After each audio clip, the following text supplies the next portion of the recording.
So this seems to be a film that has flown completely under the radar this year, and for what has been an actual lackluster year of horror, in my opinion, I think this one deserves some recognition.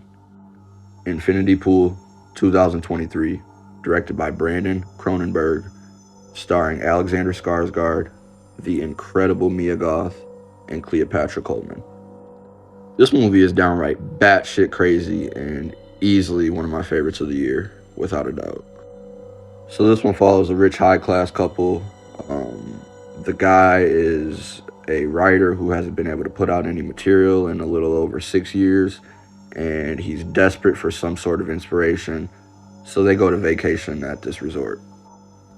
While they're there, they meet this other couple who just so happen to be huge fans of this man's work and basically want to get to know him a little bit better, so they go out for a night for fun. This night of fun for these two couples uh, instantly takes a left turn because shit hits the fan real fucking quick. This movie's so fucking absurd, so bad shit crazy that honestly, I'm gonna leave it at that. I won't say nothing else about the plot. You should go into this blindfolded. You shouldn't see a trailer.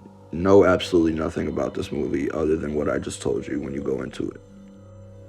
First of all, this is my first film I've seen from Brandon Cronenberg. He is the son of David Cronenberg, who is an absolute pillar in the filmmaking industry. But I really enjoyed his work in this. I mean, there were some phenomenal shots. In the beginning of the movie, there was some excellent use of like upside down shots and really just capturing the scenery with his camera work. I thought he was excellent in that department. Really loved the score, loved the sound design, and I just loved the overall direction of story and characters that he brought to the table. Speaking of characters, Alexander Skarsgård, brother of Bill Skarsgård, absolutely phenomenal in this role. I mean, this is my first time seeing him on screen. I'd love to see some more of his work, though. I mean, this dude is phenomenal. These brothers both kill it. I don't. There's nothing they can't do. They're extremely talented. I thought Cleopatra Coleman did a great job in her role as well. This was also my first time seeing her work, but now I'm definitely looking forward to seeing more of her. I know she is in the new Cobweb horror movie that comes out July 21st, so very excited to see that. Looking forward to that for sure.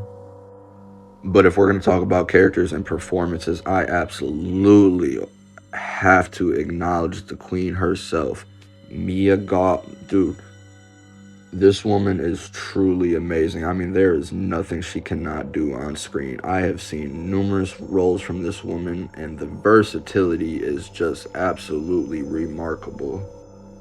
She is an enigma. She has this stature, this essence to her that is just bigger than life, and you can see it on the screen because it absolutely elevates every single scene she's in, and it elevates the movie as a whole.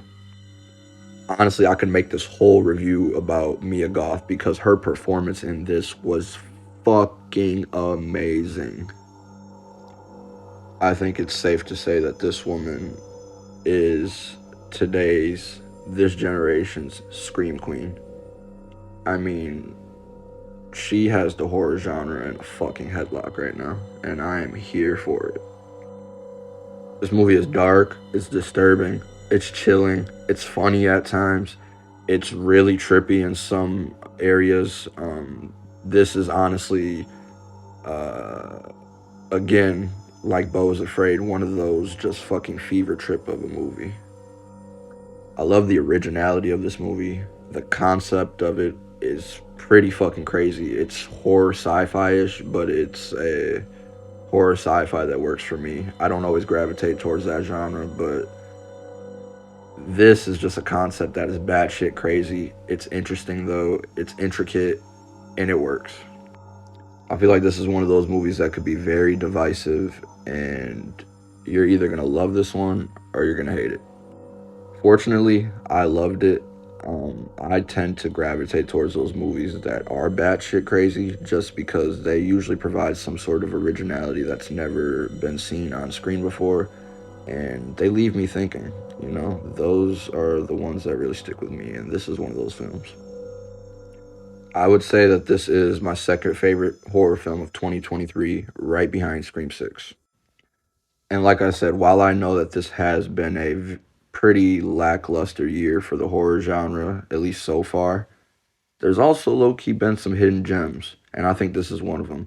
So do yourself a favor and go ahead and check out Infinity Pool. Let me know what you think.